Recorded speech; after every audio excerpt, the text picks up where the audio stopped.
Hi, I'm Robert. I come to you as an automobile enthusiast that has maintained, serviced, and repaired my own vehicles in excess of 30 years.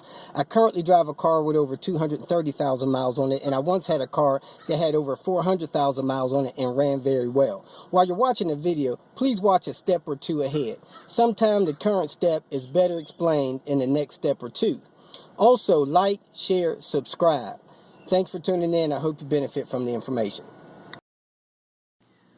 Got this Audi A4. It's not cooling very well. We think it's low on Freon.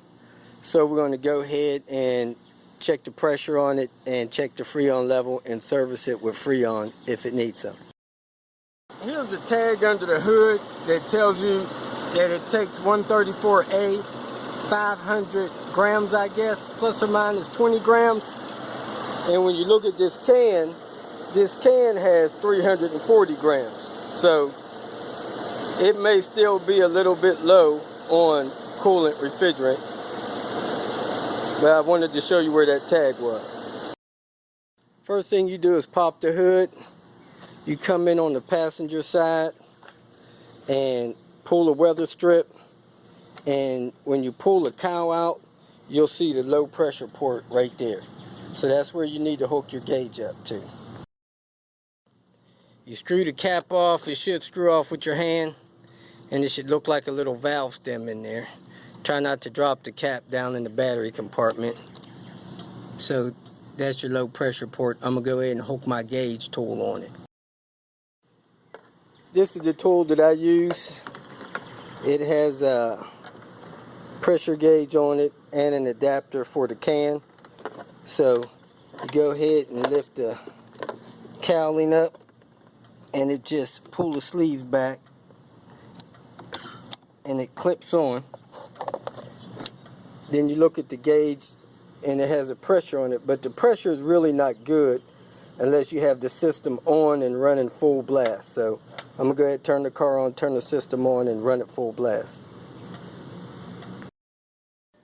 The buttons are worn off on it, so I'm gonna go ahead and I think this is the fan. All the way up, put it on recycle, and I have the temperature down.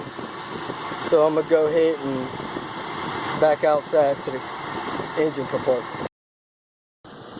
I can see down there in the engine compartment, very bottom, it doesn't look like the compressor is engaged. So I'm assuming it's not. So I'm gonna walk over here and read the pressure on this gauge now.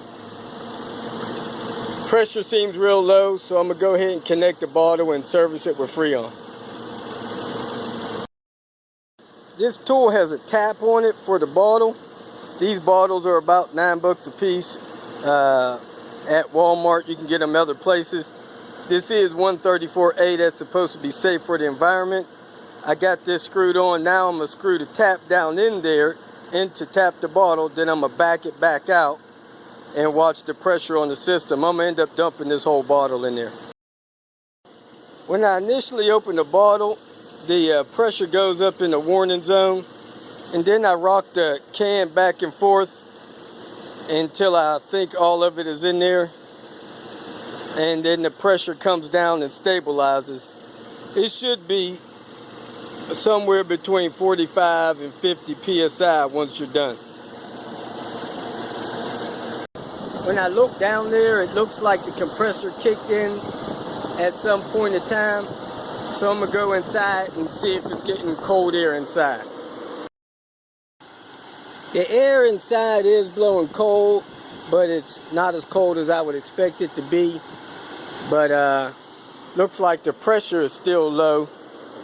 So the system may actually still be low on Freon. So I should probably get another can and add another can to it. And I'm gonna leave it like this for the time being. So the next thing I do is screw the tap back down there. I think it has a check valve so that the system only runs one direction, but I'm gonna close this off anyway before I pull this can off of here. Go ahead, disconnect the tool, put the cap back on, close the cowling back up, and see if that does it for you. Let me know if you got any questions. If you feel that this information was beneficial, please like it and share it with your social media friends. You can also subscribe to my channel so that you can get notification of future videos that I post. Visit my channel. I have all types of do-it-yourself videos there. You can leave questions here and I'll try to respond to them as quick as possible. You can also visit my website at robertspinner.com. Thanks again for watching.